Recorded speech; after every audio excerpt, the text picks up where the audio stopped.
Mapagpalang Ama, maraming salamat sa umagang ito na muli, Panginoon, may pagkakataong kami na lumapit sa iyo at muli, Panginoon, ay makinig sa pangaral ng iyong banal salita.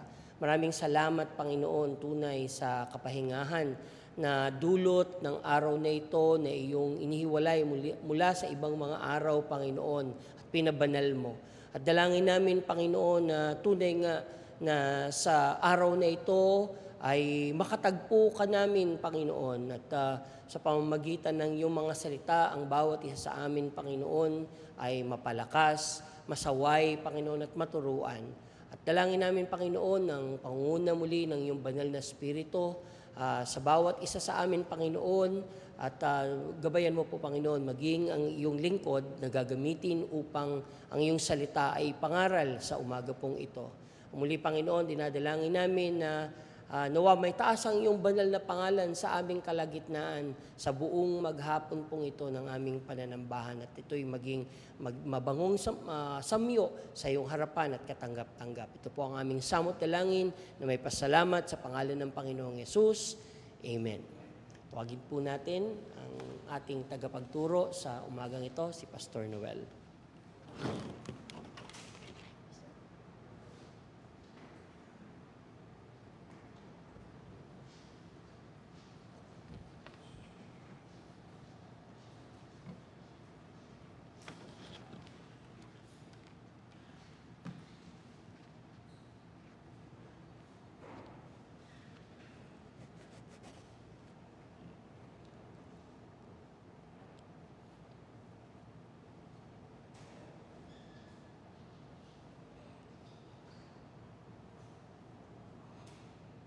Okay, magandang umaga po sa lahat at salamat sa Panginoon na muli akong makaharap sa inyo para makapaglingkod mula sa salita ng Diyos.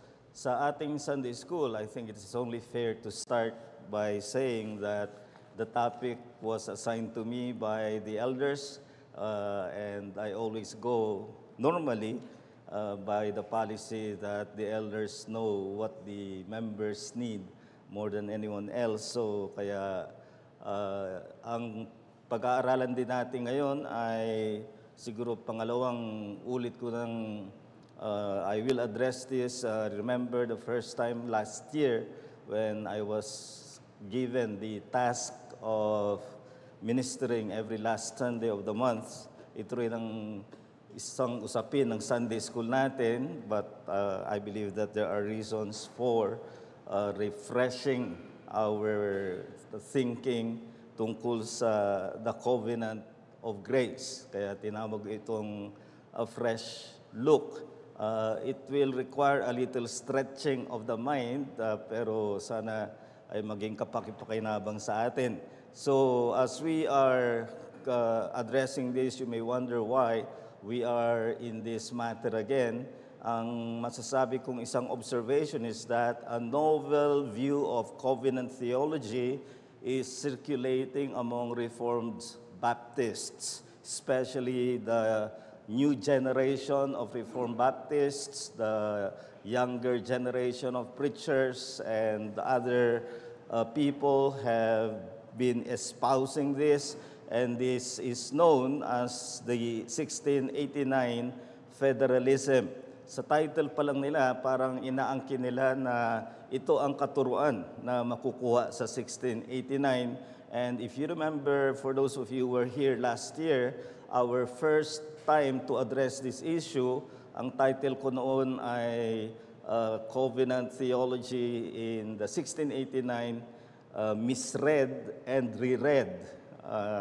Ibig ko sabihin ay they are misreading the 1689, and I suggested a way of proper reading of the 1689 Confession concerning the covenant.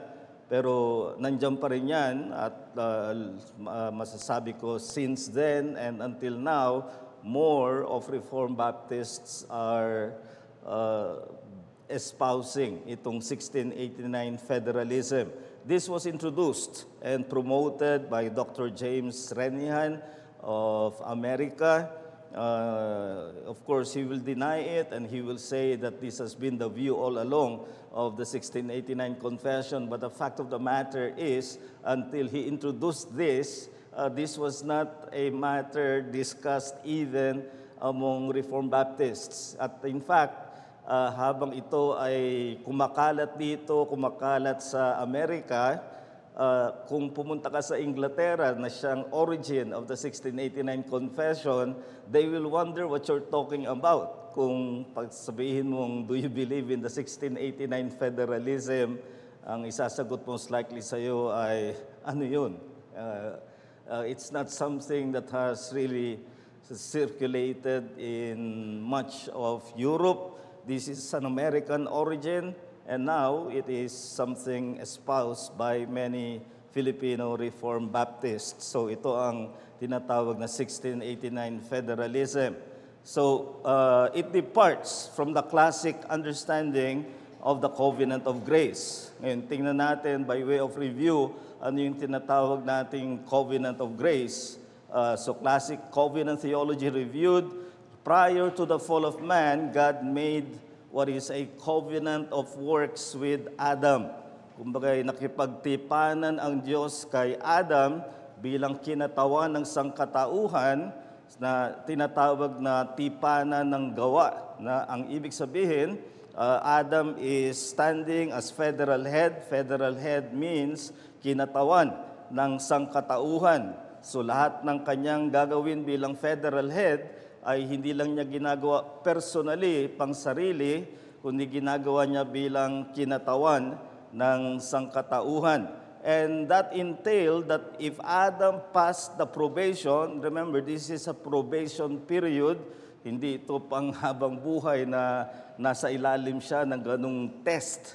He was under a test in a period of time which we are not told how long, but there was a period of time that Adam was under test. And if he passed the probation, he and mankind would be eternally righteous.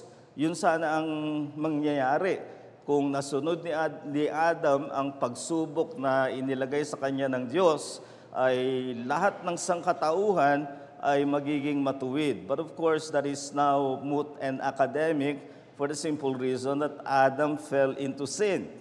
And his sin is imputed to all mankind. Ang ibig sabihin, ibinilang ang kasalanan ni Adam na kasalanan ng sangkatauhan. Hindi ito personal lang niyang kasalanan. Ang kanyang kasalanan ay kasalanan ng kinatawan, kaya't ang kasalanan na yon ay ibinilang na kasalanan ng sangkatauhan. You are a sinner by immediate imputation of Adam's sin. Romans 5:12 and 18 following makes that very clear na by one man, sin entered into the world, and so all are constituted sinners. Kaya huwag mong isipin na you become a sinner the moment you sin. No, rather you sin because you're a sinner from the start. And you're a sinner from the start because of the imputed sin of Adam. But from the time of the fall of man, another covenant became operative. It began to unfold. At yan ang tinatawag na covenant of grace. Sa covenant of grace, there was another Adam appointed. So kung si Adam ay federal head ng lahat ng sangkatauhan, there is a second Adam, meaning one that is parallel to Adam, also representative of all that he has represented, which happens to be the elect. Now, 1 Corinthians 15:45 following show the parallel between Adam and Jesus Christ. Now, what about the covenant of works? Well, the covenant of works, Christ is under the covenant of works as the federal head of His people. Kaya dalawang tao lang ang pumailalim sa covenant of works dahil dalawang tao lang ang sinless. Adam was sinless for a while and the covenant of works was imposed on him. And Jesus Christ, of course, was sinless when He became human at covenant of works ay umiral sa Kanya Now, the difference is that Christ perfectly obeyed the terms of the covenant of works where Adam failed. So, may covenant of works kay Adam, nabigo siya. May covenant of works na umiral kay Hesus Kristo at siya ay nakasunod sa lahat ng ipinag-uutos ng covenant of works under which He lived. So what is the effect on us? Christ's righteousness is now imputed to His people, but this time as a covenant of grace. So yung covenant of grace, dahil yan sa nagtipanan ang persons of the triune God in eternity at tinatawag na covenant of redemption, but the covenant of works was imposed on Adam, and when Adam failed, it was a covenant of works for another Adam, Jesus Christ. The first Adam failed, the second Adam obeyed perfectly, and so there is now the imputed righteousness to those who will believe in Jesus Christ. So that's the covenant of grace.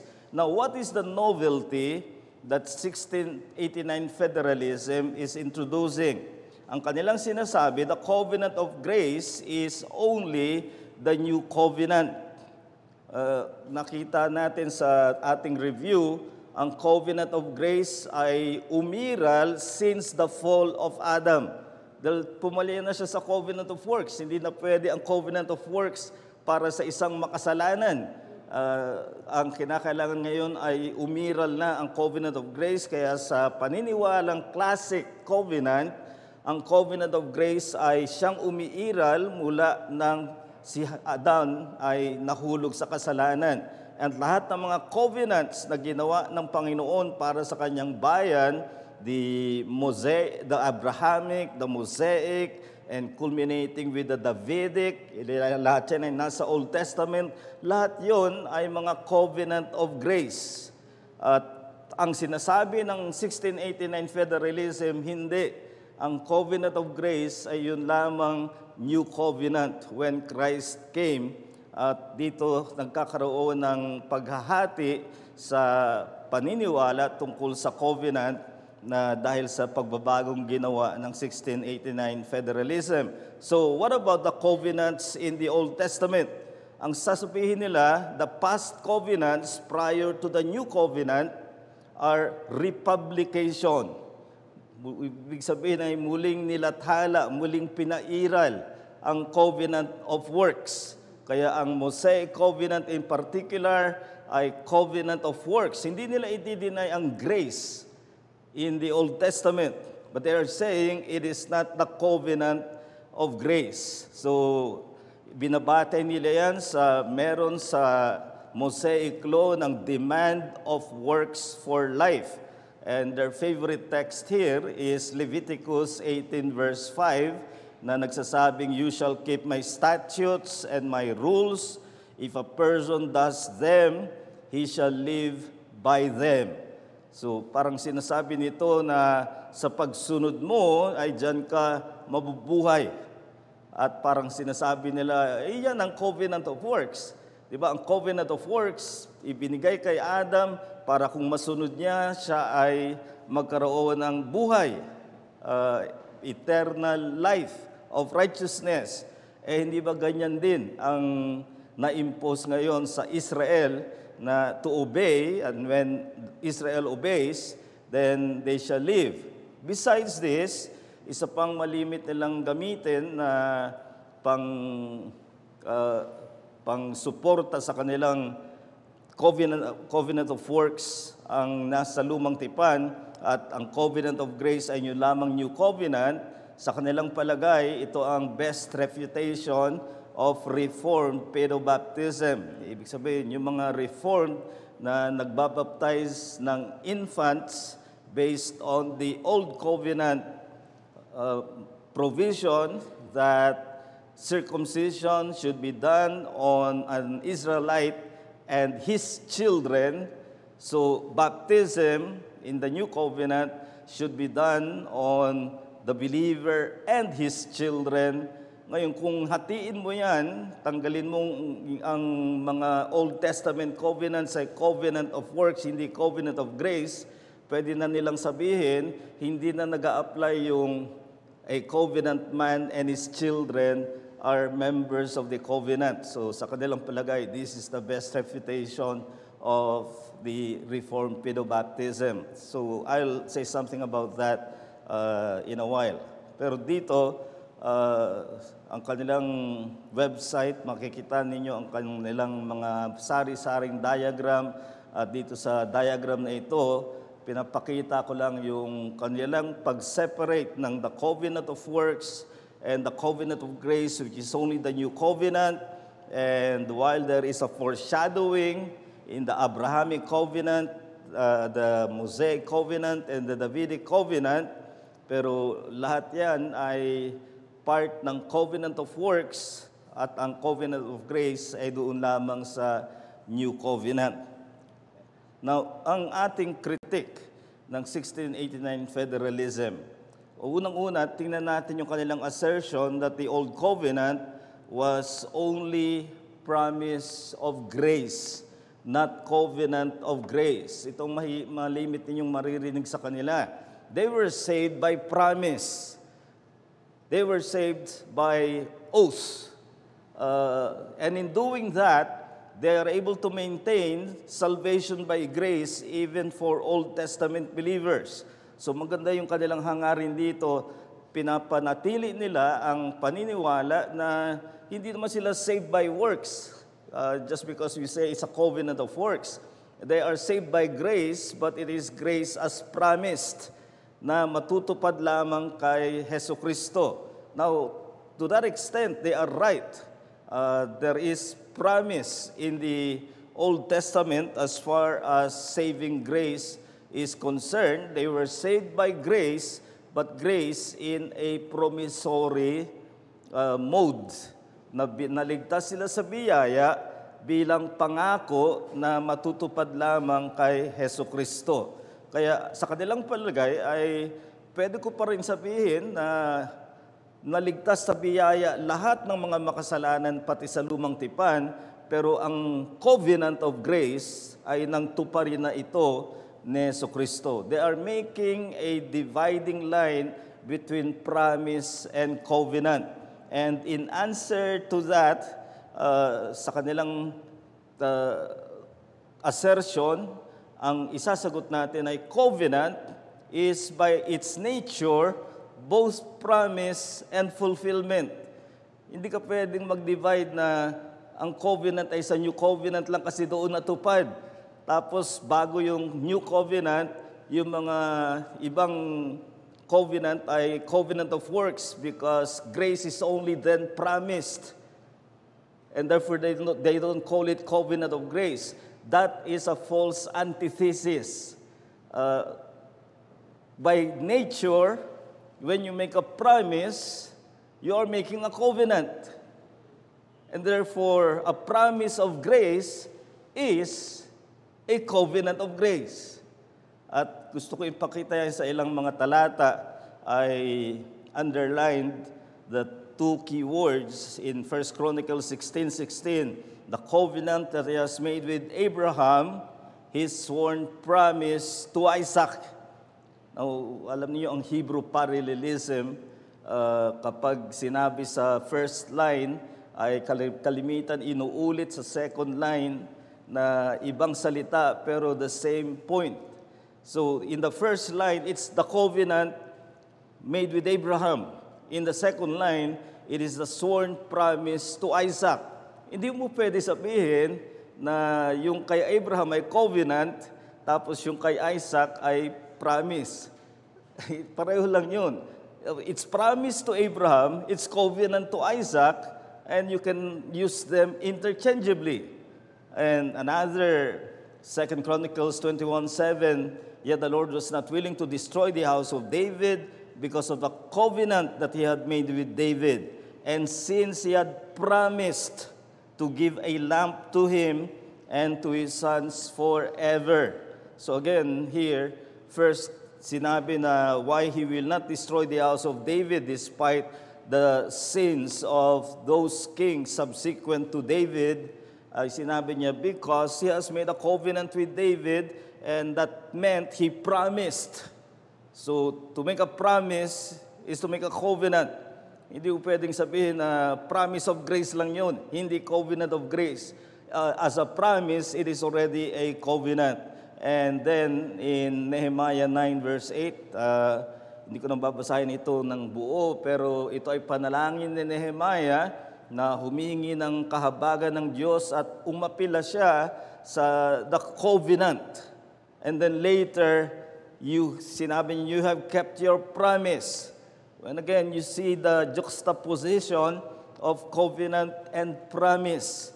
Kaya yung kanilang panukala na the Old Testament saints were saved by grace, but grace as promised, therefore not a covenant of grace, is a false antithesis. It was a covenant of grace since the proto-evangelium or the first gospel is pronounced in Genesis 3:15. Ano yung Genesis 3:15? Yung sinabi niya na I will put enmity between you, the serpent, and the woman, and between your seed and her seed. The seed of the serpent will bruise the heel of the seed of the woman, but the seed of the woman will break the serpent's head. So, yan ang umpisa ng unfolding of the covenant of grace. Yes, it's promise, but it is already a covenant. Ang pinapanatili natin dito ay there is a single covenant of grace from the time of the fall of Adam until it was fulfilled in Jesus Christ. Now, even the New Testament makes this point in the prayer of Zechariah, upon the birth of John the Baptist, ay itong sinabi niya to show the mercy promised to our fathers and to remember His holy covenant.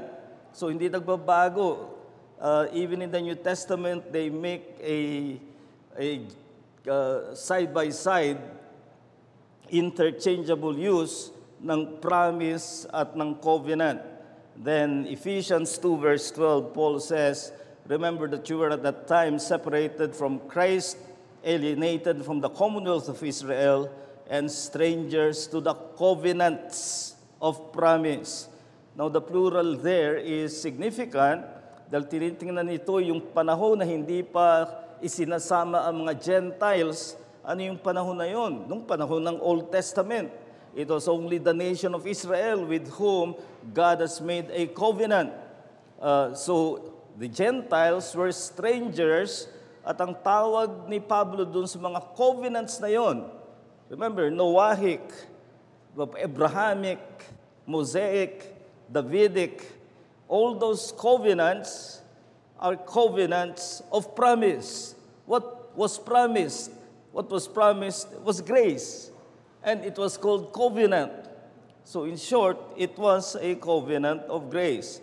And in Romans 4:16, although it does not use the word covenant and promise, but nonetheless, the reality of grace in the time of Abraham is seen as perpetuating by the time of the new covenant. Therefore, it is of faith that it might be according to grace, so that the promise might be sure to all the seed. Not only to those who are of the law, but also to those who are of the faith of Abraham, who is the father of us all. Ang sinasabi niya riyan, ngayon, yung promise na yun ay nagkatotoo na sa atin, pero perpetuation siya kung ano yung faith ni Abraham. Lahat ng mga mananampalataya ngayon, Jews and Gentiles, are of the same faith, therefore of the same promise, which means of the same covenant of grace. So, in another argument nila, ay yung kanilang sinasabi na merong works demand sa Mosaic covenant. At ang works demand na nabasa na natin kanina ay if you do these commands and statutes, you shall live. Now, are we to understand there that what God was demanding of Israel was to do the works, and by doing the works, they will earn or merit life? Ang sinasabi nila, hindi naman ito pang individual, ito ay pambansang Israel. So as far as the nation of Israel is concerned, they are under covenant of works. That does not compromise, they say, the individual salvation by grace. But Israel as a nation was under covenant of works. But Paul's use of Leviticus 18:5, if you check in Romans 10 as well as in Galatians 3, is to indict legalism. In other words, ang sinasabi niya ay hindi mo ito pwedeng gamitin bilang paraan ng kaligtasan sa kautusan, sapagkat ipinapakita niyan na o itinuturo niyan na ikaw ay may pag-asa lamang kay Jesucristo. So the point is that it is not meant even for the Israelites as a means of life in terms of national salvation, but even for Israel, this was not intended to be a life through works principle. And also, it misunderstands the priority of grace to the demand for works even in the Old Covenant. Yes, there is a demand for works in the Old Covenant, but it is a demand for works that is framed by grace. Ibig sabihin, makakagawa ka lamang ng dapat mong gawin dahil naunang kumilos ang biyaya ng Diyos. Makikita natin ito, for example, in the Decalogue or the Ten Commandments. Maraming nag-iisip na yung Ten Commandments ay para lamang ipakita ang mga tungkulin at gawain ng mga Israelita, at kaya maraming nagsasabing hindi na yan para sa mga Kristiyano ngayon. Wala na tayong 10 utos. Hindi totoo yan. Pero dapat nating unawain, bago ibinigay ang 10 utos, there was a preamble. Exodus 20 verse 1. Anong sabi ng Panginoon? I am the Lord your God who has redeemed you from bondage of Egypt. And then, first command, you shall have no other gods before me. Command number 2, you shall not make any graven image, etc. Command number 3, etc. Ang makikita natin doon, bago pinag-utos, ang anuman sa 10 utos, itinayo ito sa pagsasabi at pagpapaalala ng Panginoon, tinubos ko kayo mula sa pagkaalipin sa mga Ehipto. And in later reflections of the Bible, that redemption from Egypt has become the paradigm, the pattern of what redemption is. So it is a redemption by grace. Sa makatuwid, bago pa siya nag-utos, pinaalala niya munang kayo ay tinubos ng biyaya.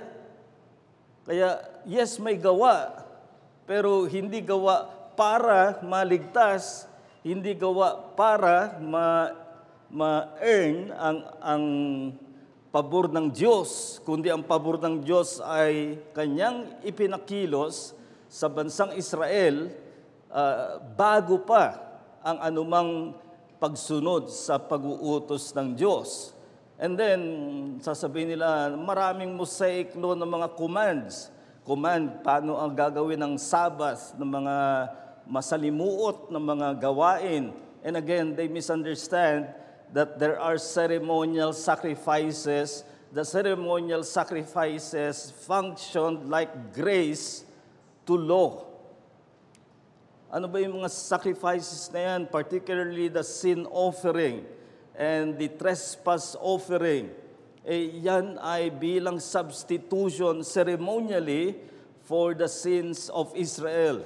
And particularly, yung Leviticus 18 na malimit lang gamitin ay tandaan natin after the command concerning the Day of the Atonement.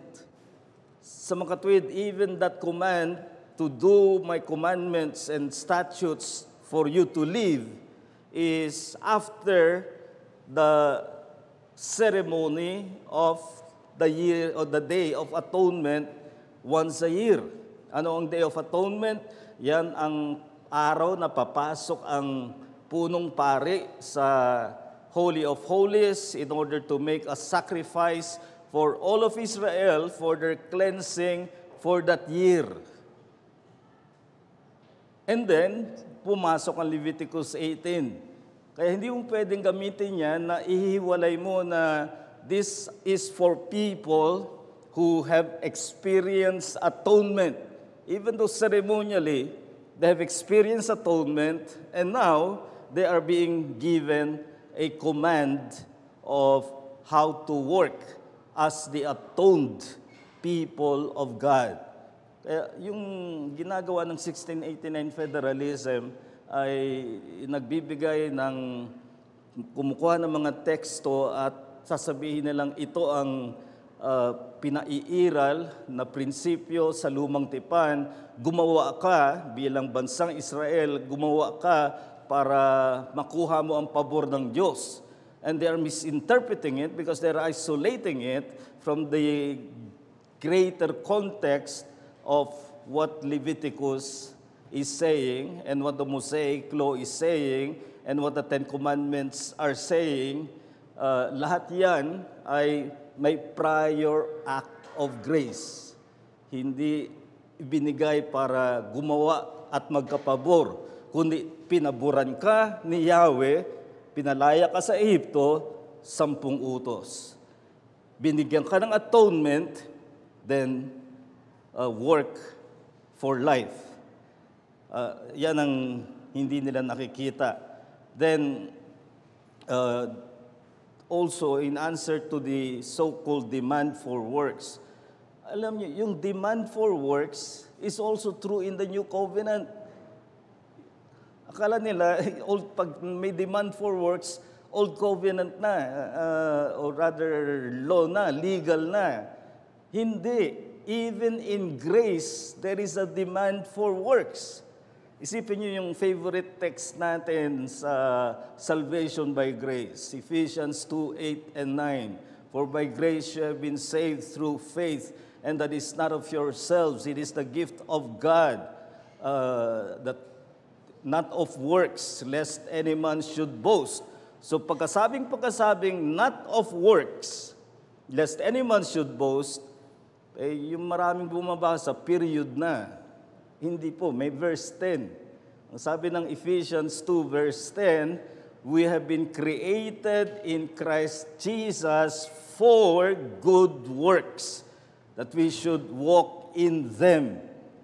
So there's a works demand, but a works demand that is not to get the favor of God, but rather a works demand in view of the favor received. May pinaiiral na paggawa, hindi para magkapabor, kundi dahil pinaboran ka na ng biyaya, ay gumawa ka. Pareho lang yan sa lumang tipan. Pareho rin sa bagong tipan. Kaya pag sinasabi nilang iba sa lumang tipan, pinagagawa tayo para magkapabor ang bansang Israel, they are misreading, and that's the most charitable word I could use. I could use worse ones, but I'm a charitable man, so I'll use a charitable word. They are misreading. At pinakikita ko what they are misreading. At sa New Testament, hindi nawala ang demand for works. May demand for works pa rin, pero pareho na because you were favored by God, because God has been gracious to you, and now you work in the light of that favor of grace. And that is why one thing that the classic covenant view maintains is that the Decalogue, the Ten Commandments, continues to be a binding standard for the new covenant. Makikita natin ito sa isang katotohanan. Only the Ten Commandments were written by God Himself. Everything in the Mosaic Law, Moses was asked to write. But on the Ten Commandments, God Himself wrote. In fact, He did twice. Dahil yung una, binasag ni Moises sa galit niya dun sa Israelites na sumamba sa golden calf. Pero isinulat na muli ng Panginoon. Now, think of this. In the New Covenant, ang sinabi even Jeremiah 31:31 following, and then interpreted in 2 Corinthians 3, as well as Hebrews 8, ang sinabi ay, I will write my laws upon their hearts. Anong ibig sabihin nun? Ang ibig sabihin, kung sa lumang tipan, ang tanging isinulat na batas ng Diyos ay ang 10 utos, ngayon, isusulat niya sa puso, ang nagbago ay saan isinulat. Di ba? Sa lumang tipan, on tablets of stone. Ngayon, isusulat ng muli raw. 2 ulit nga niya sinulat sa tablets of stone. Ngayon, sa the only other time, isusulat ng Panginoon ang kanyang batas. Pero isusulat na niya sa puso. Ang tanong, ano isusulat? Kung ano man yung isinulat sa tablets. Parang noon, pag kumuha ka ng driver's license, abutin ka ng ilang buwan, tapos isang cardboard na license ID lang ang matatanggap mo. Ngayon, madali na at it's a computerized plastic card. Nag-iba yung medium. Pero ano yung nakasulat? Hindi naman mag-iiba yung isusulat na data mo. Pangalan mo pa rin, date of birth mo pa rin, etc. Kung ano yung isinulat sa dating medium, yun ang nakasulat sa bagong medium. Ganun yun. God has written His law upon tablets of stone in the Old Covenant. In the New Covenant, the difference is the same law is now written upon the heart. That's why we believe the Decalogue, the 10 Commandments, remain a continuing standard. And I mean the 10, not 9. Because you often end up with people, both of the New Covenant theology and dispensationalists and others, you end up with 9 commandments. Anong matatanggal? Sabbath. 4th commandment. Yan ang lagi nangyayari. Ang sinasabi natin, hindi pwede. If you fail in one, the Bible says you have failed in all. So the 10 must be intact because it's a unit. And that's what's written upon the heart. And Romans 13 makes that clear. For the commandments, at anong commandments ang kanyang tinuko? You shall not commit adultery, you shall not murder, you shall not steal, you shall not covet. Saan niya kinuha yung mga commandments na yan? These are commandments from the 10 commandments, the Decalogue. And any other commandment are summed up in this word, you shall love your neighbor as yourself. Love does no wrong to a neighbor, therefore love is the fulfilling of the law. Ang marami ngayon ang nagsasabing the law no longer is binding on us. We just do our life, we live our lives by love. Cute pakinggan, pero hindi totoo. Love and law are entwined. Sabi nga ng Puritan, love is the heart of the law. Without love, law is dead. But law is the eye of love. Without law, love is blind. Why? To use the language of ethics, love is motive. Law is directive. So motive is telling you how to do it. Pero yung knowing lang how to do it out of love, pag hindi mo lagyan ng law yan, mag-e-excess yan.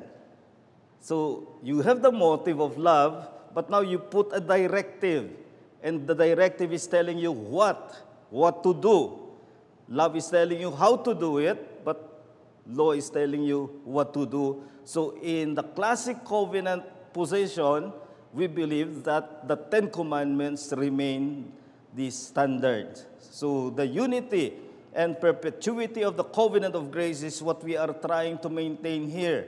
From Adam to Christ. Anong nangyari? Ang confession of faith natin, sinasabi, yung covenant of grace was revealed, first of all to Adam, afterward by further steps, until full discovery. So makikita natin yung tatlong stages nito. It is teaching us the covenant of grace progressed from Adam until fulfillment in Christ. But it's the same covenant of grace. In time, itong sabi ni Ryan McGraw, what is covenant theology? Ang sinabi niya, covenant theology is a blessing because all of Scripture, no matter what book we find ourselves in, reminds us of other parts. The entire book, that is the entire Bible, is about God's covenant with His people, always pointing them to Christ. Not only does the Old Testament with the New, but the New starts to look like an inevitable result of the Old, without which the story would be incomplete. The breathtaking unity of Scripture should fill us with awe and wonder. Ito ang natatanggal kapag sabihin mong walang covenant of grace sa Old Testament. Yan ay nasa New Testament lang.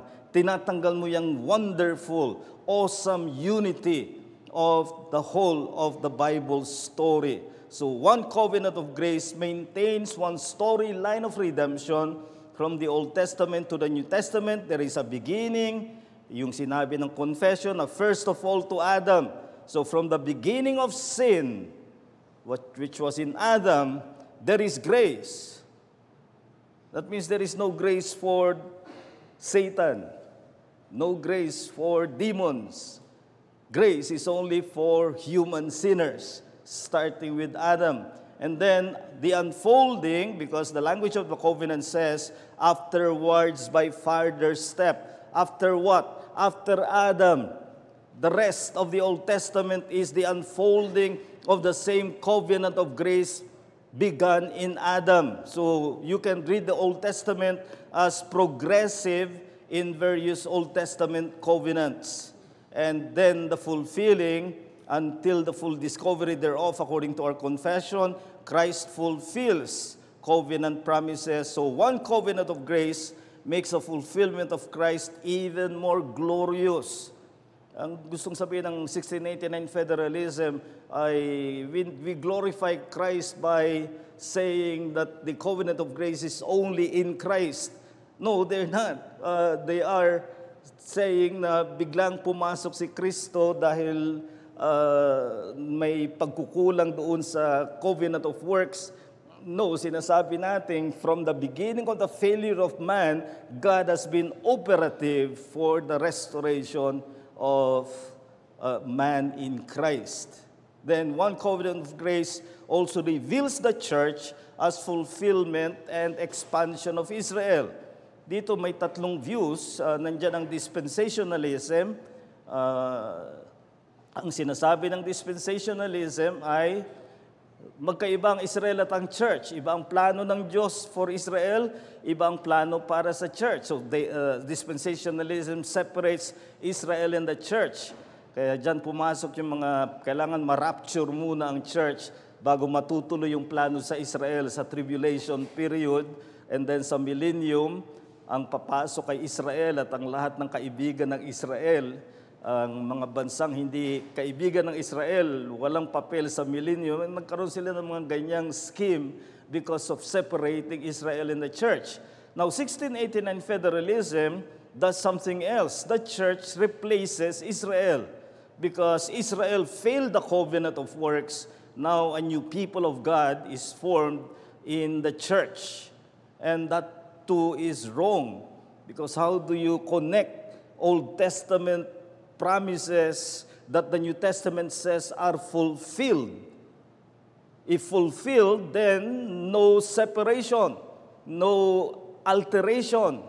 What we have is rather what I believe classic Reformed covenant theology maintains, and that is there is one covenant of grace.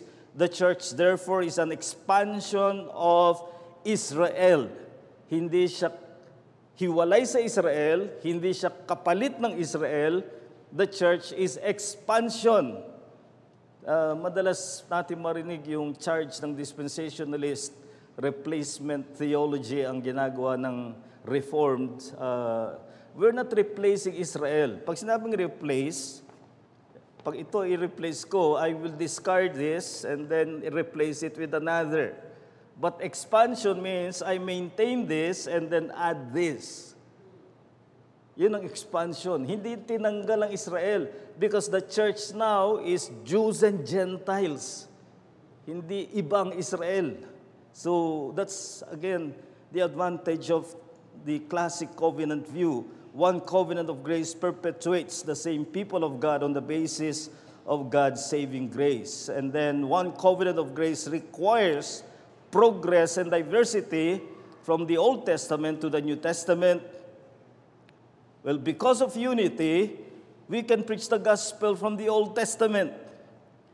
Now, ito ang challenge ko nga sa 1689 federalism. How can you be consistent that the covenant that is in place is a covenant of works and preach the gospel from the Old Testament? Well, wonderfully, they are inconsistent. And so they still preach the gospel from the Old Testament. But if you are to be consistent, covenant of works means not gospel.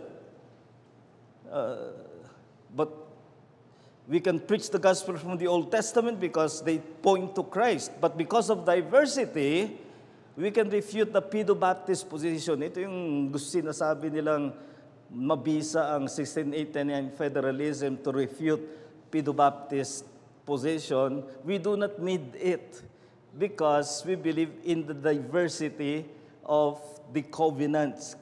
Pag may diversity, may pagkakaiba. Dahil may progress. Kapag may progress, may pagkakaiba. Hindi parehong-pareho. Pero perpetuation. Halimbawang nagtatayo ka ng building, meron ka munang scaffolding na binibigyan na ng itsura kung ano yung magiging building. Pero pag natayo na yung building, hindi mo naman sasabihin na may sentimental value ng scaffolding sa akin. Lagi kong umaakyat dyan eh. So, hindi ko natatanggalin. Hindi pwede. The scaffolding has done its function, you remove it. And you have the fullness of the construction. That's what happened when the old covenants as scaffolding have given way to the new covenant. The scaffolding should be done away with. Kaya hindi na old covenant ang umiiral sa atin ngayon, new covenant, and therefore not the principle na generation makes you a member of the covenant. Kaya sinasabi nilang the Israelite and his children dapat sa new covenant ay believers and their children ang mabaptize. No, ang umiiral na ay hindi generation, ang new covenant ang umiiral na ay regeneration. The only ones to be baptized are the regenerate, yung mga naligtas. So beware. Ito yung ingatan natin, sabihin natin, hindi naman siguro ganyang kabigat ang usapin ng 1689 federalism. Hindi pa ngayon. But you see, this is the progress of error. The first ones, the first generation to espouse an error would usually be inconsistent.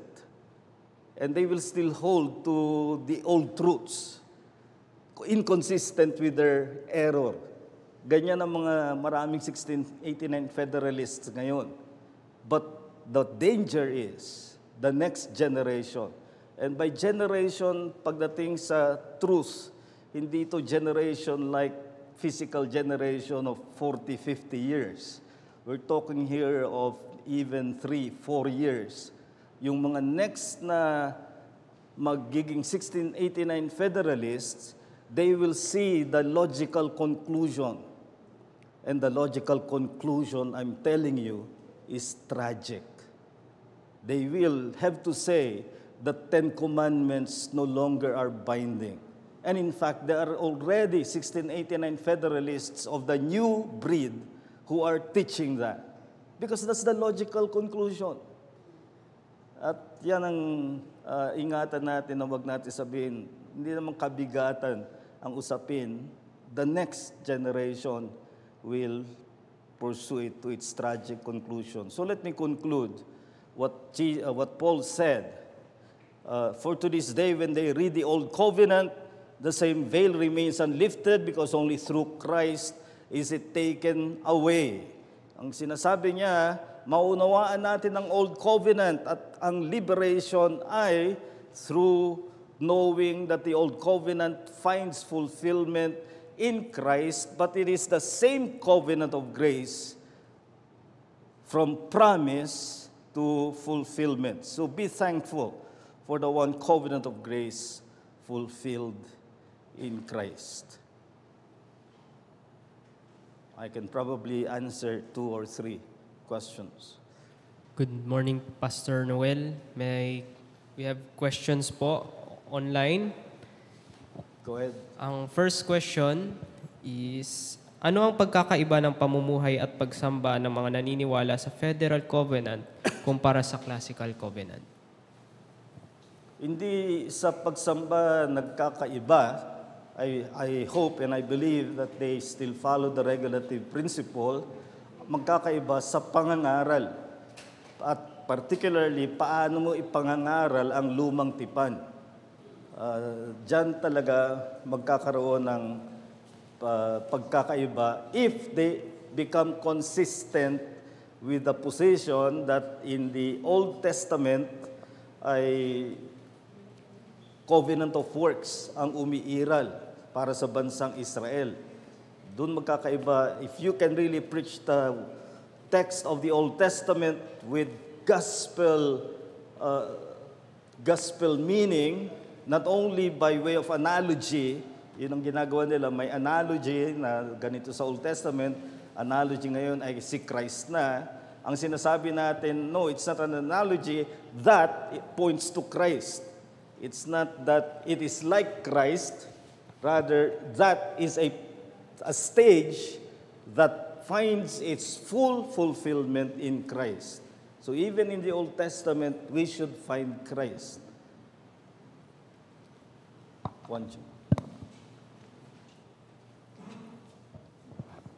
Morning po, Pastor Noel. May mga mananampalataya pa rin po na nagsasabi na ang Israel is a holy land. Ano yun? Now, holy land.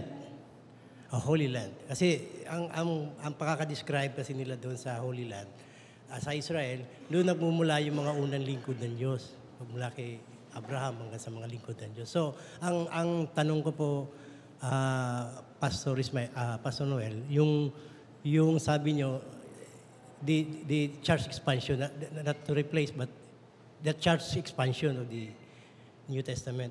Ang tanong ko po, sa isip po ba ng tao, Holy Land pa rin ba? Remain Holy Land yung Hindi Holy Land? na, it's a historic land, and if God in Providence ay bigyan ako ng pahintulot makarating doon, gusto kong makarating kung walang gyera. Pero hindi siya Holy Land. At i-extend ko pa nga yan, you do not look at the church building as a holy building. Nothing is holy now but the Holy Spirit and all that the Holy Spirit has influenced by grace. That's what's holy. So we have the holy people of God. We have the holy Word of God. Pero hindi mo na pwedeng i-identify sa anumang physical ang holy. Except, of course, the only physical emblems given to us ay the sacraments, baptism and the Lord's Supper. However, beyond that, walang holy. Maganda itong building, pero it's not a holy building. The people are the church, the holy people of God. So that's where we apply holiness. Last question.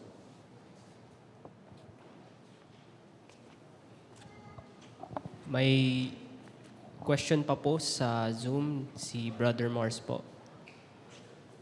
Paano po makakatulong or makaka-affect ang theology na to sa evangelism and missions? Yung babalik tayo sa Old Testament, wala namang pinagtatalunan sa New Testament dahil pareho tayo naniniwala na the New Testament represents the New Covenant and Christ has fulfilled. But ang pinagtatalunan ay, how do you use the Old Testament? Is it the covenant of grace? So that kung mangaral ka, ay maipapangaral mo si Kristo na hindi lang as analogical or typological, kundi talagang siya ay maipangangaral mo. Makikita mo ito sa Acts 8 when Philip encountered the eunuch from going to Ethiopia and he was reading from Isaiah 53. And then nung umangkas si Philip doon sa chariot, ay sinabi na beginning from that scripture, that is Isaiah 53, he preached Christ to him. And that's what we're trying to maintain at all cost. Why we believe in one covenant of grace is so that we can say, when we preach from the Old Testament, we can preach Christ. Not simply as analogy, but as development and progress leading to Christ. Now you may say, isn't that just a little thing? Isn't that just playing with semantics? And my answer is no, because as I've said, if you become consistent with 1689 federalism, that's where it will lead. It is not yet happening for many 1689 Federalists today, but give it a few more years, and even now there are signs of that happening, na they will find the conclusion, the logic, they will follow it to its logical conclusion, and the logical conclusion is going to be tragic. Let us maintain that there is one covenant of grace. By maintaining it, we are saying that Christ is in the Old Testament. We preach Christ from the Old Testament, and we glory in the fact that we find its fullest fulfillment in the New Covenant, in the New Testament. Let's close in prayer.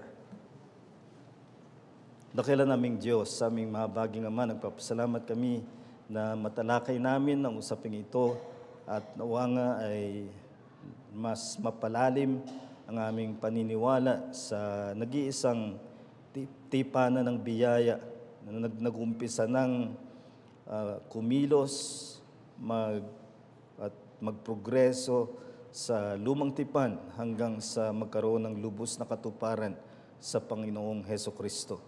And we are saddened by developments where our brethren who with us are committed to the 1689 Confession are misreading it and are espousing a view that is foreign to the classic view that there is that singular covenant of grace from the time of the fall of man until full discovery in the Lord Jesus Christ. May we see the beauty of a single covenant of grace in maintaining the awesome unity of the Old Testament and the New Testament with a singular story that leads to Jesus Christ. We thank you for all of this, and we pray all these things in the name of our Lord and Savior, Jesus Christ. Amen.